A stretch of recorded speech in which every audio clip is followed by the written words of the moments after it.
I wanted to bring today's episode to the podcast talking about the elimination diet. This is the gold standard to figure out if you have a food sensitivity. And if you have a food sensitivity, that is causing inflammation in your body, and your body is mounting an immune response to that food, and your body wants to survive, not procreate. So the majority of people that come to us would say they do not have a food sensitivity. And when we do the elimination diet coupled with food sensitivity testing, it turns out they actually do. So we definitely recommend that you and your partner do this elimination diet together. Pick a date. This is airing today, Tuesday. So pick a date, either Friday, Saturday, or Sunday of the following weekend, or a date that works for you. Mark it on the calendar. Say you're going to start it. You can do anything for 10 days. Definitely sit down, listen to this podcast episode with your partner.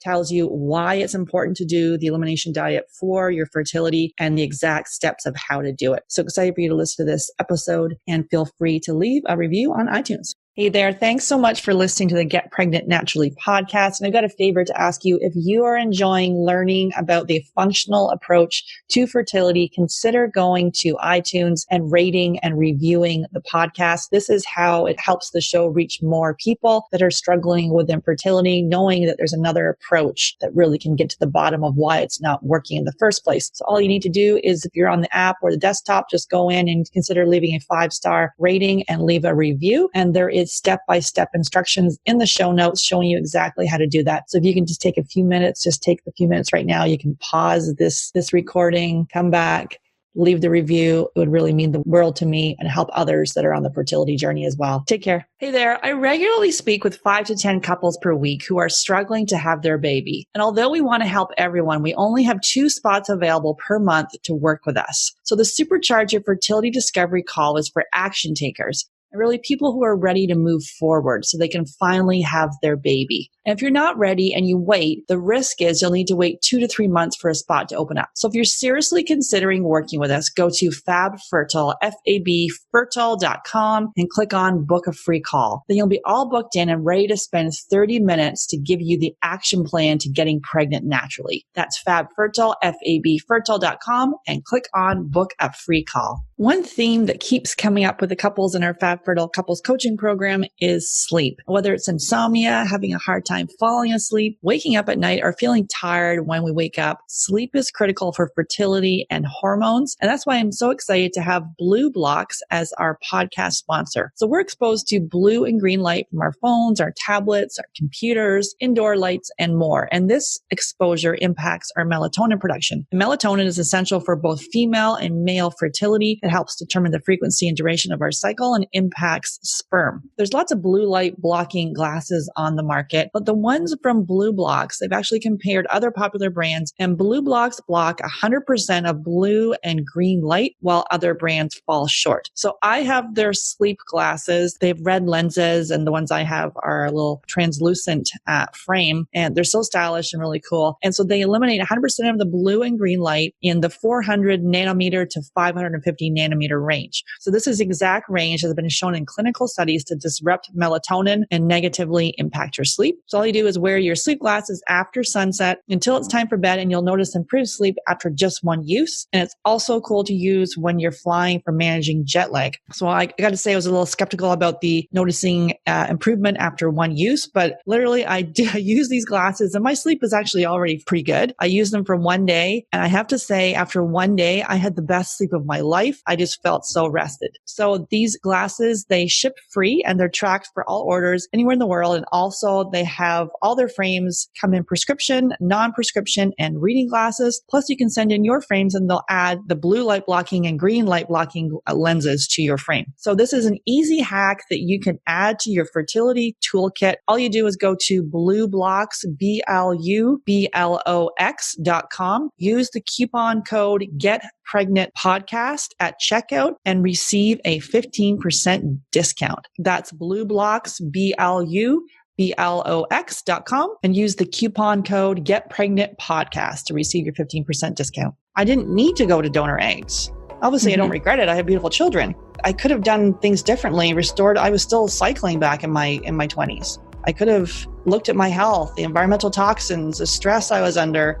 Many women are being told their eggs are too old. That's often merely an assumption that's not based on actual evidence. The reason being that there is no direct test of egg quality. You can't test egg quality. It's the man who's got a food sensitivity or he has a zinc deficiency. Like there can be a root cause to these symptoms that are, quote unquote, period problems, that the doctor will pass you a pill without any question of why. And some part of you knows that if you can reframe your journey from not want to struggle, or if it is struggle, learn how to embrace the struggle.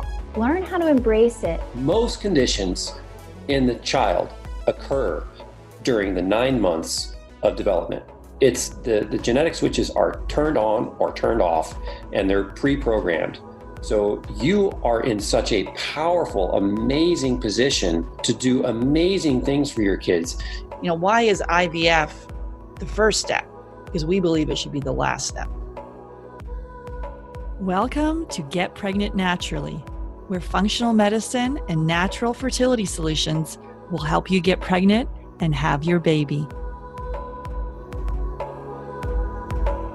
Hey everyone, I'm Sarah Clark, founder of Fat Fertile and your host. I believe the functional approach is the first step for anyone struggling with infertility, and my aim is to help you get pregnant naturally. Today I'm welcoming back to the podcast Brandy Buskow, and we're digging into why an elimination diet is essential when you're trying to conceive. So this episode is for you if you've tried making changes to your diet, but you didn't notice any improvement, so you gave up. You're already dairy and gluten-free, and so is your partner, but you are still not pregnant. You've made all the changes to your diet, but your partner is still eating his regular diet. So definitely check out episode number 6 for a functional medicine 101 talk, plus a look at some of the tools we use to help couples conceive. So Brandy is part of my team here at Fat Fertile. She's an integral part of our couples coaching program, which uses functional lab testing, diet, and lifestyle changes to dramatically improve conception. So if you are struggling with infertility, your body is desperately trying to tell you something. And focusing on your health will either help you get pregnant naturally, or if you do need to go to the fertility clinic, it will improve your chances of success. So Brandy is a functional diagnostic nutrition practitioner, certified transformational health coach, and emotional freedom technique practitioner, so tapping. She loves supporting women so they can learn how functional medicine addresses the underlying cause of disease or illness. And again, thanks so much for listening. I'm really thankful that you are here. Make sure you hit subscribe. And if you know someone else who is on the fertility journey, please share this podcast with them. Welcome back to the show, Brandy. Thanks, Sarah. Thanks for having me again. Awesome. Cool. So today we're going to be digging into elimination diet, which is one of my favorite topics. So really, I guess we'll kind of start with, obviously, people that we work with, they present with us, and it's mainly women that come to us, even though with infertility, 60% is female and 40% is male factor. Typically, we work with unexplained infertility, high FSH, low AMH, premature ovarian failure, low ovarian reserve are kind of the main ones we work with. And we also work with women that have PCOS, fibroids, and endometriosis. For really in functional medicine, we don't treat the diagnosis, we look at the whole body. Anything you want to add to that, Brandy? Yeah, for sure. So everything that you just described is essentially you've gone to your doctor and your specialist, you've tried to get pregnant, and you haven't been able to, and they've diagnosed you with these specific things, but really it's not the diagnosis that's the problem. There's a whole bunch of underlying things that have led up to this specific diagnosis.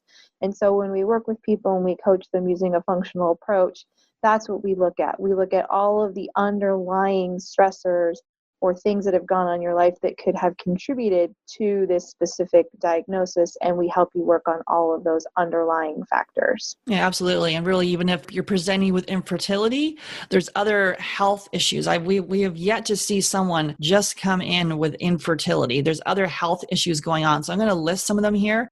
So some of the ones that we typically see. So under the heading of digestive problems, so we see constipation, diarrhea, acid reflux, even burping, gas. Those are all signs. Anything you want to add in the digestive side of things, Brandy?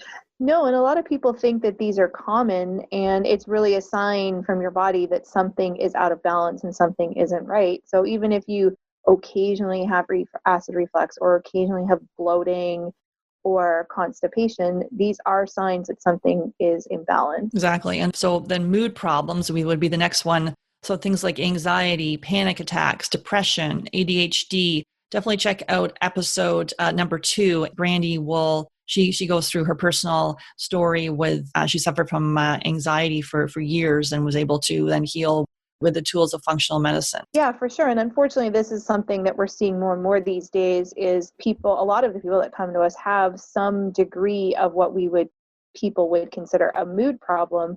And it's just because we have so many things that are bombarding us these days that there's no wonder that we feel anxious or panicky or inattentive and inability to concentrate. I mean, there's just so much going on now that we didn't have to deal with before.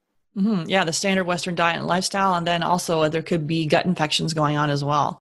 Yeah, so skin problems. So for myself, I had like this great skin through, as a teenager, all of a sudden in my early 20s, I started getting acne. So acne, eczema, which I had as a baby, psoriasis. So those dermatitis, those skin rashes can be a clue in functional medicine for us to dig further. A lot of people, many people actually that come to see us, they've even used Accutane. So when they were younger, as a teenager, they had horrible acne and they were given Accutane, which then can potentially mess with your microbiome or your gut flora.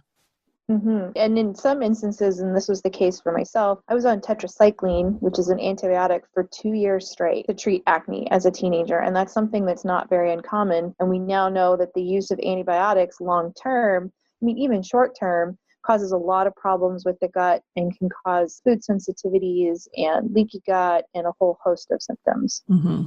The next one we have is joint problems. So if you're having joint pain, muscle pain, arthritis, those are clues. Sometimes we think we're just, we're stiff and it's normal to wake up feeling this way. Well, that's again, your body's trying to tell you something. That's something we need to dig a little further. Mm-hmm. Mm-hmm. Yeah, like you said, occasionally we will have these things if we work out too hard, but if you're always waking up and you're really stiff or you always have pain, again, it's a clue. Sarah likes to say our body whispers to us by giving these little symptoms. And then after a while, when you stop listening and you don't hear those whispers, then you get a whole bunch of symptoms that create disease and you get a diagnosis. So it's important for us to kind of take a step back and look at all of these little minor things that we think is not a big deal and realize that these are clues that our body is giving us that something isn't right. Mm-hmm. They're all connected. It's a holistic approach.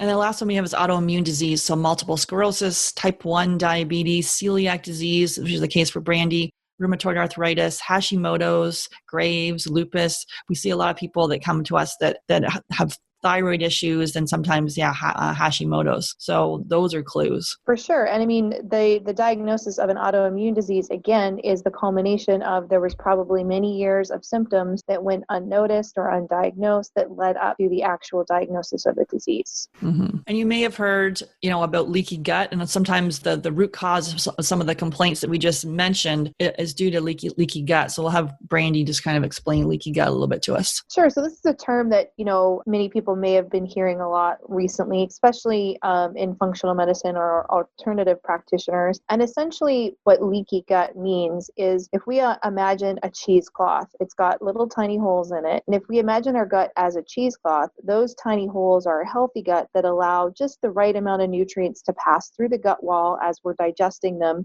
and into our body to be used as nutrition and repair and for all of the systems and activities that our body needs these nutrients for. But when we have a leaky gut, what happens is those holes get bigger and bigger and bigger. And so we're poking these bigger holes in that cheesecloth. And so larger particles of the foods that we're eating are passing through the gut wall. And because they're larger, the immune system doesn't recognize them and it thinks that it's an invader. And the immune system gets on high alert and starts attacking it and creates a cascade of symptoms like inflammation. And then we start getting the symptoms like we just read, digestive, mood problems, skin issues, joint issues. And so there are many things that can lead to leaky gut. Stress is the number one thing, and we all have stress in our lives. So an overabundance of stress, whether it's mental, emotional stress, physical stress, like you've had a car accident, environmental stress, so the toxins that we're exposed to in our environment. It could be stress like insulin being high all the time. So if you're eating a lot of carbohydrates and your blood sugar is going up and down constantly, that is a stress on the body. The foods that you're eating. So if you're eating foods that your body is just innately sensitive to, that is a stress as well. And so all of these things, when combined together over a prolonged period of time, can lead to a leaky gut. And then we start to have symptoms. And the symptoms, if they're not rectified and we don't start healing the gut, we start then getting to the point where the symptoms are so severe that we get diagnosed with a disease. Yeah, so there's mental, emotional stress, the physical stress, obviously, or structural stress. Sometimes you can have something in your body that's out of alignment. The environmental toxins, which we always suggest people to switch over to to look at their personal care and their cleaning applies and switch to more natural options. As you said, insulin. So those are some underlying causes. And what about we always recommend everyone to look at 100% organic, switch that, make sure you're not having any GMOs. But what about glyphosate, which is a herbicide used, which is sort of Roundup? Is a herbicide used? What about the connection with that with leaky gut? So there's a lot of studies that have come out recently linking glyphosate exposure, which almost all of us are exposed to, and how it disrupts the normal bacteria in the gut. So the gut, we are more bacteria and pathogens than we are normal human cells. That's been proven. And we need to have these microbes. They're important. They do a lot of processes in the body. They create B vitamins. They help with enzymes and digestion and keep our immune system healthy. But when we ingest glyphosate, there is, like I said, studies now showing that the glyphosate is causing a radical disruption in this microbiome that we have and creating imbalances where it's affecting our good microbes that are supposed to be there to keep us healthy, lowering those and allowing the bad pathogens then to now come in and take over and overgrow. And that's where we start getting things like parasites or pathogenic bacterial infections, which then lead to leaky gut and symptoms. And so although you'll see some things out there that Monsanto, who creates Roundup and glyphosate, they say they've done studies and they've showed that it is safe, the fact is we're starting to see now that it indeed isn't, and it is creating an issue. And the purpose of glyphosate, really, if you look at the purpose of it, is they created these genetically modified crops that they could spray with glyphosate so that when the pests or the insects that were attacking the crop, when they ingest it or ingest any part of the plant, the glyphosate basically makes the bug guts explode, essentially. BT and kills toxin, them. yeah. Mm-hmm. Yeah. So, I mean, if it's doing that to the bugs that are potentially attacking these crops, how is that not affecting us as humans? Why do you think we have the digestive issues are on the rise? If it's exploding the bugs' intestines, what is it doing to our digestive system? Exactly. And so I think we're at a point where, people are starting to become more aware of it. The non-GMO movement has been really strong in the past few years. And ideally everybody would be having organic produce and grass-fed, grass-finished meats and beef and pastured pork. And we realize that that's not necessary for everyone, but there definitely is a list of the top crops that are definitely genetically modified and are sprayed with pesticides. And the best resource that we can provide is the Environmental Working Group. So every year they come out with a list of their Clean 15 and the Dirty Dozen. And so they'll list on that little infographic. You can go on their website and even print out a little card that you can keep in your wallet when you go to the grocery store. But they will list which fruits and vegetables are the safest and have the least amount of pesticides, and which vegetables, if you're going to buy them, it's very, very important that you buy them organic. Yeah, definitely. Check out episode number 17. So I interview Zen Honeycutt. She's from the Moms Across America. So she has been featured on network television, as well as she's been lobbying and sort of really an activist to get the word out about how bad glyphosate is for our body, and really, spreading that message. So check out episode 17, and we really talking about how important it is to switch from organic for preconception health and really the health of your children. She has a personal story. Whenever I hear it, I've heard it a couple of times when she tells it, it brings me to tears every time. So definitely check out episode 17 on that, and you can kind of dig more into the of why it's important to go organic and non-GMO. And yeah, check out the environmental working group. You can go to ewg.org. And yeah, they just released the list. And I think strawberries top the list as being like so bad. Mm-hmm. If you're going to have strawberries, please get, make sure you get organic. They are just loaded with pesticides. For sure. And one rule of thumb that also is helpful if you're thinking about it, if a fruit or a vegetable does not have a thick outer skin, then you're going to imagine that if it's being sprayed with anything, it's going to easily absorb that spray. And so things like you said, strawberries and greens and leafy greens, those are easily going to absorb the toxins. And so you definitely want to go with organic whenever possible. Yeah. So really in our couples coaching program, so that's a 6-month program where we work with couples to help and kind of make this, using functional testing, using mindset shifts and looking at diet and lifestyle. One of the first places we start after we have them do a food sensitivity test is we have them do an elimination diet. While we wait for the results of the food sensitivity, we want to have them experience what it's like to remove these top allergens from your diet and see how good you can feel, because sometimes you don't know how poorly you are feeling until you feel freaking awesome. So the elimination diet, and food affects, you and I, Brandy and I, like differently. So it's important to go through the steps, because we've had people get a food sensitivity test and kind of go, oh, great, I can't have any of that stuff. And then it's sometimes can just be a little overwhelming, even though we do recommend that as part of it. So we like to start with the elimination diet, and we'll take you through here. So really it's taking out specific foods, and we'll let you know what those are. And then you gradually reintroduce them. Take the foods out for 10 days. And then you gradually reintroduce them over the course of 30 days. And Brandy, do you have anything to say before we go forward on that? No. So the reason it's important that we do a food elimination diet is, like Sarah said, if you don't take something out of your diet, you have no way of knowing how it was affecting you. And I've often gotten the question, I took this food out and I reintroduced it and I really didn't feel anything. But one of the things to keep in mind, especially for the more common foods that people are sensitive to, or the more common foods that are genetically modified, that even if you take it out, and although you may not feel a negative reaction, there's no way for us to be able to feel the internal inflammation that could be going on over a period of time. So it could be creating chaos internally, and we may not feel it right away. And that's why we're always talking about the importance of non-GMO foods and organic foods, because even though you may not have a direct reaction, some of these genetically modified foods, especially corn, it's the most highly GMO food, you may feel okay, but it can be causing symptoms internally that you're not aware of yet. Yeah. So as far as the foods you should avoid, so gluten in all forms. Brandy, since you're celiac, Brandy has celiac disease and I have non-celiac gluten sensitivity. So for Brandy and I, gluten is definitely not a good idea. And even though we're in the middle of a gluten-free craze right now, there are a significant number of people that when they have gluten, it causes problems. So that's one of the top allergens. Anything to say on that before we kind of go down the list?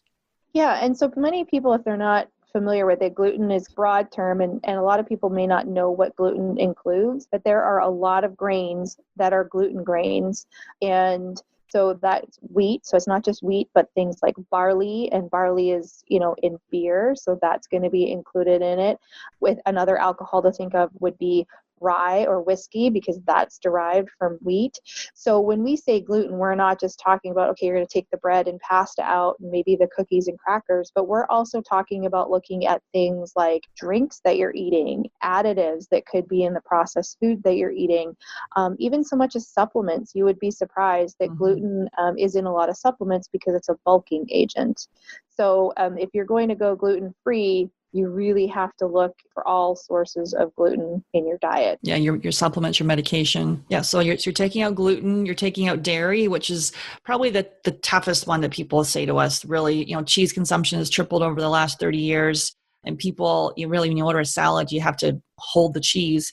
So dairy is a really difficult one for people. And then really when you bring it back in, I have people be super honest with themselves, because it'd be like, ooh, okay, I was feeling a little phlegmy, and you might trick yourself, but that's a reaction. So dairy. There's a good reason that dairy is a hard thing for us to take out, because dairy is very rewarding to the dopamine centers in our brain. And so it's really hard for us, anybody who loves cheese or or something like that, I mean, it makes you feel good when you eat it because it's hitting that reward center in our brains. And so it's almost addictive in a way. And I think that's why a lot of people have a lot of problems removing dairy. But it's one of the ones that if you can stick to it and you can remove it, you will very often, very quickly see reactions when you bring it back in. Mm-hmm, definitely. And then eggs, which is another one kind of for some fertility friendly diets, say to have lots of eggs, but eggs are a top allergen. It's typically the egg white, right, that we're allergic to? Yep, it's the egg white most of the time that people are intolerant to. The yolks are generally easily tolerated by most people, but it's always good to take them out completely for the elimination diet. And then I recommend, if you can, when you reintroduce eggs, start with the yolks to see how you feel, and then add in the yolks and the egg whites. And then you'll be able to see if maybe it's just the whites that you're having issues with. And if that's the case, but you can tolerate egg yolks, that's awesome because that's where most of the nutrition is anyways. Mm-hmm. The next one is corn, which again is one of the top genetically modified foods. So I've had people bring back in corn and it flares up their asthma. So really, and corn is something that I avoid. Yep, for sure. 100% corn. Yeah. And then peanuts is another one that we have you take out. And then the last one is soy. So there was a huge, when people, switched away from from dairy milk, they went to a lot of soy milk, which then can have phytoestrogens, and then that can play with your hormones and then also cause intolerance. Anything you wanted to say about soy? Yeah. And soy is actually very genetically modified as well. If you can tolerate it, there are some instances where soy can be okay, and that would definitely be organic fermented soy. Right. And that's really how soy is meant to be eaten. If you look at people in Asia, when they eat soy, they kind of use it as a condiment, and they use it in a fermented form, and they don't eat it at every meal. They're not having soy crisps and soy milk and tofu and with everything they eat. It's just a light condiment that they bring in, and it's usually organic and fermented. Yeah, something like miso. It's good. Mm-hmm. Another one, so these are some of the other little ones to look at. So you really become a food detective while you're on this elimination diet. So food colorings, yellow number 6, red number 40, like some of those food colorings, which in processed foods, they show up a lot. So you really want to avoid those food additives and preservatives. And also processed sugar. So that is not on the elimination diet as well. So you're taking out processed sugar. So you can, swap in some maple syrup or some organic honey. So it's not like you won't have any sweet treats unless you do have an insulin issue going on. Then you probably want to look at an organic stevia or xylitol, or is it monk fruit? What were some other ones? Yeah. And sugar, like you said, there's the 2 reasons. One of them is the blood sugar issue. We don't want to be having a whole ton of sugar and causing our blood sugar to go up and down constantly throughout the day. But sugar, conventional sugar, is actually very highly processed and it's genetically modified. So 2 reasons why eliminating processed sugar as much as possible is going to be important. Yeah, so those sugar beets, again, you've got genetically modified. So some of the top genetically modified foods, so we have corn, like we talked about, soy, we talked about the sugar beets, canola oil, which is in a lot of kind of chips and those sort of things, cottonseed oil, alfalfa, zucchini, yellow squash, papaya from China and Hawaii. Make sure you choose organic there. And also you want to make sure you avoid artificial sweeteners because those can create anxiety and have difficulty sleeping, and you really want to avoid those. Anything on the artificial sweeteners? Yeah, so I mean, they are, like you said, they're neuroexcitatory, so they do have an effect on the brain. They're also very disrupting to the gut microbiome and your gut. So things like Splenda or sucralose, so that is another name for Splenda, and it's in a lot of low-carb foods or sugar-free foods, and things like Sweet and Low. Those are actually shown to cause issues with the gut. And in fact, there's some of these low-carb sweeteners that even though they're no calorie, they do have an effect on your blood sugar and your insulin. So it's really important to watch out for those. And if you are going to stick to something that's non-nutritive or 0 calorie or artificial sweetener, like Sarah said, Splenda is a great option. Monk fruit and erythritol would be another one that I would recommend. But if you have issues with gas and bloating, you may find that monk fruit and erythritol cause that to be worse. So you have to do a little bit of experimenting. And then again, some of the natural sweeteners are okay in moderation. So things like raw honey, maple syrup, those, and even dates. There's a lot of things like date sugars out there, which you can use as an alternative. But again, moderation is important. Yeah, I think you inadvertently said Splenda, so it's stevia that is recommended. Splenda is not recommended. Right. Sorry, stevia. You are correct. Yes.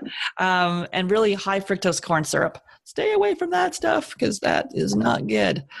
And that's in everything in the US. So you really have to be good at reading your labels, and it's in things from ketchups to salad dressings to you barbecue name it. Sauce. Yeah. Barbecue sauce. It's in everything. So you may be saying, okay, wait a minute, that's a lot of stuff. What am I going to eat? Really, it's almost like just to look at, shopping the periphery of the grocery store.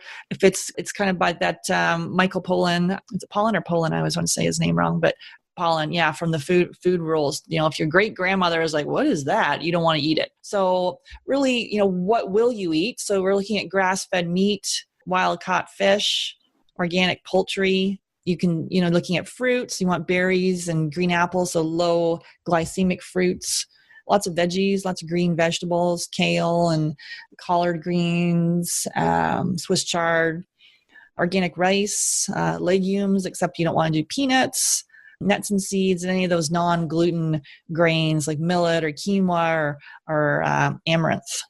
Yep. So essentially, basically, plants and meats and back to the basics, and anything that doesn't come in a box or has a nutrition label on it, you're probably good to go with those. Yeah. So then the next part of the phase is, so basically you're taking all those foods out for 10 days. And then just know in the beginning when you take it out, probably for the first 3 or 4 days, don't plan anything too strenuous. You could have withdrawal symptoms. You could feel headachy and fatiguey and or sort of fatigued. So you may not feel that great. So just kind of be aware of that. But really and we'll go into a little bit about some detox reactions a little bit later. But as far as the food challenge, so you take it out for 10 days and then you systematically begin to reintroduce it. So, and there's a protocol here where the order of reintroduction. So you bring back corn in first, and you want to make sure that it's organic and non-GMO, and you're having it 3 times a day. Now, if you have any immediate reaction, you would stop taking it.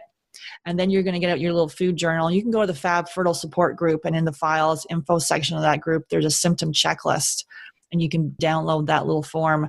And so if you bring back in corn, you're like, ooh, my digestion goes funny, or wait a minute, I have some gas or some burping, or my mood goes funny.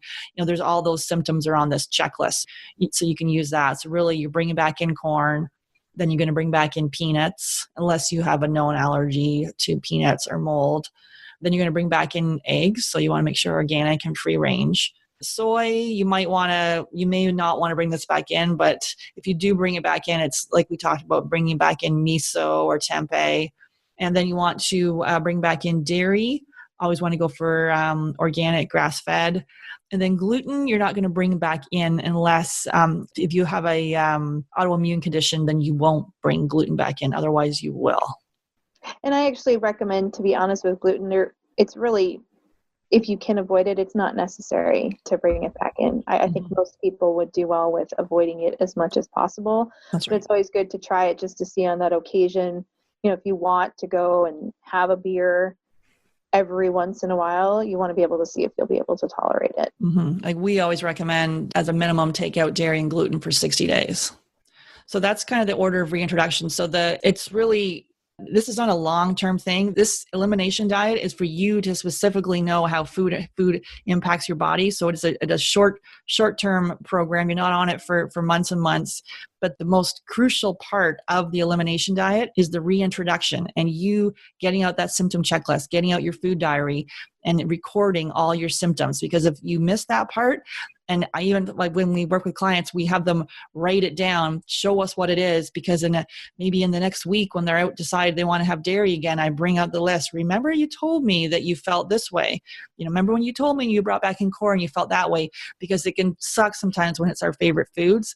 But, again, your body is telling you something. It's giving you some clues, and for us to really listen to it and record very diligently what it is, because this is the whole point of elimination diet. It's to know how the food impacts your body. Yeah, and that's why it's important to write it down and be honest with yourself. And the one thing to remember about bringing these back in is you may not have a reaction right away. You may have a reaction the next day. Mm-hmm. So if you've been doing the elimination diet and your sleep has been really great and nothing else has changed, and let's say you bring back in corn, and the next, that night you just don't sleep well, and then the next day you wake up and you have brain fog and you just feel like you can't function, that's a sign that your body was not tolerating that corn correctly. It could even be so much as maybe you get a headache, or all of a sudden your skin starts getting itchy, or you have acne pop up. Again, that could happen a day or two after you've reintroduced the food. And so that's why we have you reintroduce one food at a time over a couple of days, so you can really see if there's anything that comes up. And that's where you, like Sarah said, you need to be honest with yourself and journal it so that you can see this really is causing a problem and I do need to avoid it. Yeah. And when you do the elimination diet, you want to make sure that you're not playing it around a vacation time or special events if you got weddings or parties coming up.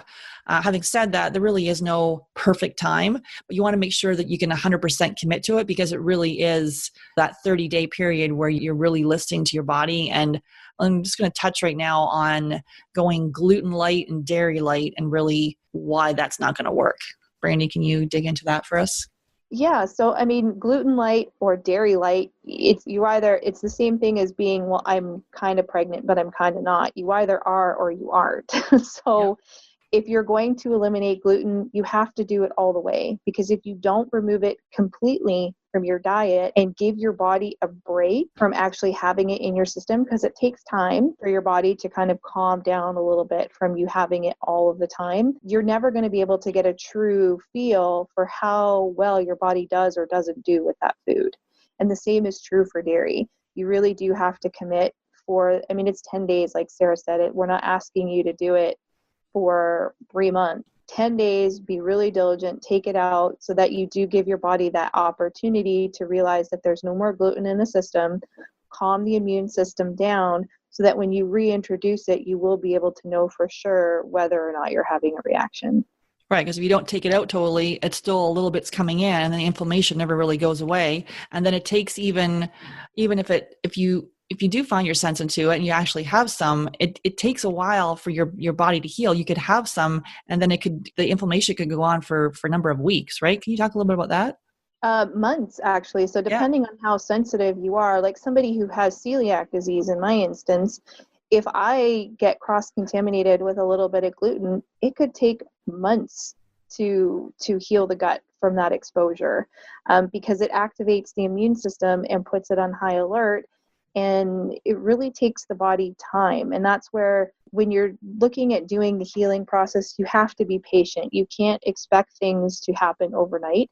It's a process, and you need to be patient, but it's definitely worth it. And that's why it's important that if you're going to do it, you have to be 100% committed to going through the process. Yeah, and typically if you are sensitive to gluten, you potentially could be sensitive to dairy as well, because of the casein in dairy. As people think it's lactose, which is the sugar, whereas it's casein, the protein in dairy that people have problems with. And yes, and we see that a lot. And the thing with gluten too, if you are sensitive to it, depending on how severely sensitive, you could be sensitive to gluten cross reactors, which is something we haven't gotten into, but there are different foods that have a similar protein structure to gluten, and so mimic the proteins of gluten in your body, and your immune system confuses it and thinks that it's gluten. So if you've eliminated gluten and dairy and you're having some other grains like oats, coffee is actually another very common cross reactor to gluten. Chocolate is a cross reactor to gluten. You may still have symptoms like headachy or brain fog or joint pain. That's when you might want to look at what are some cross reactors, and let's eliminate those for a period of time and see if that helps. Mm-hmm. And that's where it's important to work with a trained professional in this, because it can be overwhelming. You're like, I don't even know what's going on here. So it's because you can take it, there's going gluten-free, and then if there is perhaps not, like myself, non-celiac gluten sensitivity, then you could have issues with cross reactors. And then we talked about before with, in the beginning phases of the elimination diet, as you take these things out, you may have some detox symptoms such as nausea, fatigue, diarrhea, skin rashes, eczema, acne. Anything you wanted to say about that? Mood swings. So you can definitely feel like your mood is off, inability to concentrate. Those are all really common detox reactions when you're removing some of these foods from your body, especially in the case of like gluten or dairy or even sugar. That can cause a dopamine hit to your brain, to that pleasure center in the brain that makes it a little bit addictive. You will definitely have some detox symptoms, even things like hot and cold. So your inability to regulate your temperature for a day or two, or being clammy and sweaty. Those are all things that can happen, and they do get better over time. And that's why it's important, like Sarah said, if you're going to do this, try not to do it when you have a big event coming up or a vacation, because you want to be able to know that if you're going through these symptoms, you can go have a nap if you need to have a nap, or do a little bit of extra self-care so that you can get through it and start feeling better in a few days.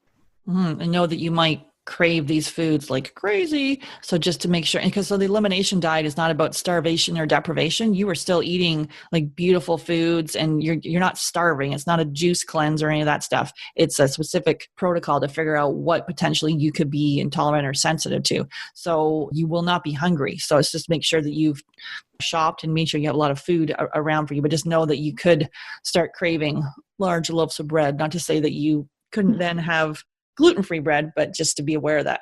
Yeah, and that's definitely something that, especially in the first couple of days, if once you get past, day 3 or 4, things tend to get a lot better and a lot easier. Mm-hmm. And then I guess some of the negative detox reactions, like with the liver and stuff like that. Did you want to go into how to support the liver and during the elimination diet? Sure. So, we are exposed to a lot of toxins in our environment right now, all of the time. And one of the main jobs of our liver is to kind of filter those toxins and detoxify them and get them out of the body. And so if you're somebody that has a liver that's already overburdened, and you take out these foods, you could have what we call a Herxheimer reaction, which is essentially the same thing as a detox reaction. And so you may feel things a little more severe than other people would. And so that could be an indication that you need to support your detox pathways by making sure that you're eliminating every day. So you're drinking plenty of water so that you're urinating enough. You want to make sure that you're not constipated. You definitely want to make sure that you're having bowel movements every day, because if that's not happening, it's kind of building up the toxins in your body and you're going to feel worse.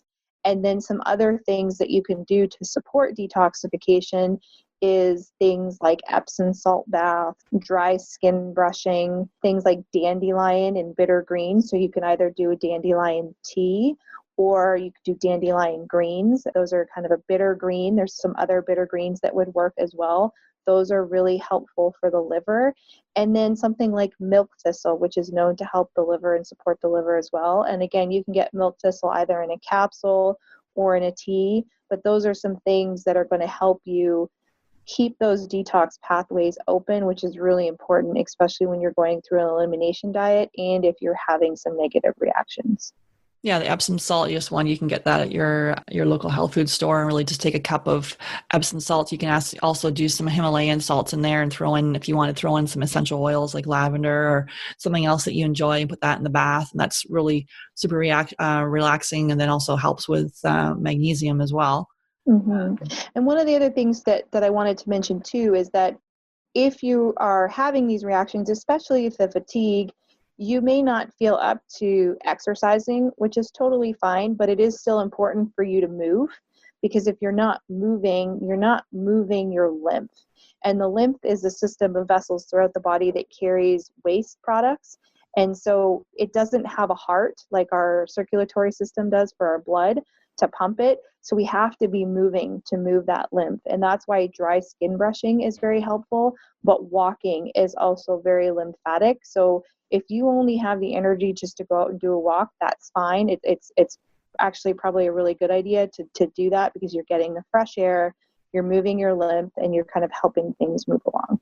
Mm-hmm. And even doing that, doing rebounding is a good one too. jumping on the little trampoline if you have one of those guys. But yeah, and also the dry skin brushing. I've just gotten into a routine where I do that every morning before I get in the shower. Just have a little brush of the skin, get rid of the toxins that way. Mm-hmm. Yeah. And so really, we have a full fertility preparation program that really guides you through this entire process. So it's included with our couples coaching program, but if you wanted to do it separately, so really it's got chef prepared recipes. As we say, this is not about starving. I work with a chef who trained at the Natural Gourmet. So it's a top health inspired chef school in North America. It's in New York City, actually. And so really design like awesome foods. It's got a meal plan, a grocery shopping list, includes some supplement recommendations for you as well, essential oil, all things that are going to be helping. They'll be helpful for your fertility and preconception health. Also, there's acupressure as well. So that's the fertility preparation program. And really, it just guides you through the whole process of this, what to take out, guides you through that reintroduction phase of exactly what you're supposed to eat, how to do it, and really has all the recipes there for you. But so you can do that, or if you want to do it by yourself, we've basically given you all the tools as well to do that as well. But definitely, if you wanted to check that out, you can check it out in the link in the show notes. Anything else, Brandy, you wanted to add? No, I think it's a good idea for everybody to at least once do an elimination diet just to see how these foods are affecting them. It might be a good place for you to start if you're having the standard North American diet and you've never done something like this. This is a good thing to start with so you can see how the food is affecting you. Maybe, get a partner on board with you, do it at the same time.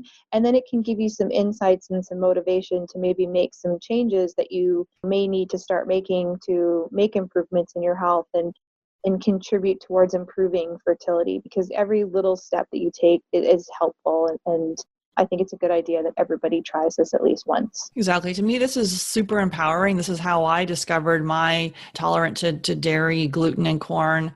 And, I discovered it years and years later. I was fully in menopause. So if you're still cycling and you still have a period, there's things we can do. And starting, looking at the elimination diet and then looking at other functional tests. And there's things that we layer in. But this is just a really good starting point for you to kick this thing off. And just for you to really realize how important what you place on your fork every day really is. So awesome. Yeah.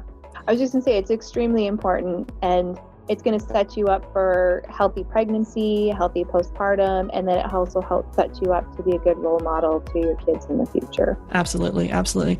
Awesome. Well, thanks for coming on the podcast again, Brandy. I love talking about this topic. It's just one of my passions. Melatonin is important for female fertility. It helps regulate hormones and maintain the body's circadian rhythms. Plus, it helps determine the frequency and duration of the menstrual cycle. Plus, it impacts sperm count and motility. Blue and green light negatively impact our melatonin production. That's why we recommend Blue Blocks, blue and green light sleep glasses to all our one-to-one clients. Simply go to BlueBlocks, BluBlox.com and use the coupon code GetPregnant Podcast at checkout to receive your 15% discount. That's BlueBlocks, BluBlox.com, and use the coupon code GetPregnant Podcast.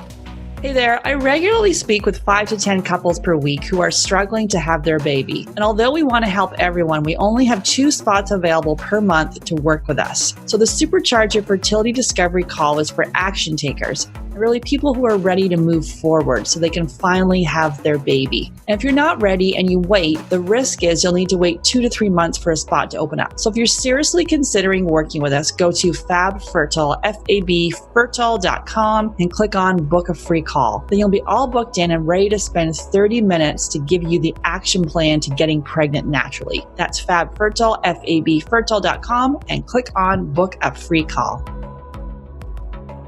The Get Pregnant Naturally podcast, including show notes and links, provides information with respect to healthy living, nutrition, lab testing, and is intended for informational purposes only. The information provided is not a substitute for medical advice, diagnosis, or treatment, nor is it to be construed as such.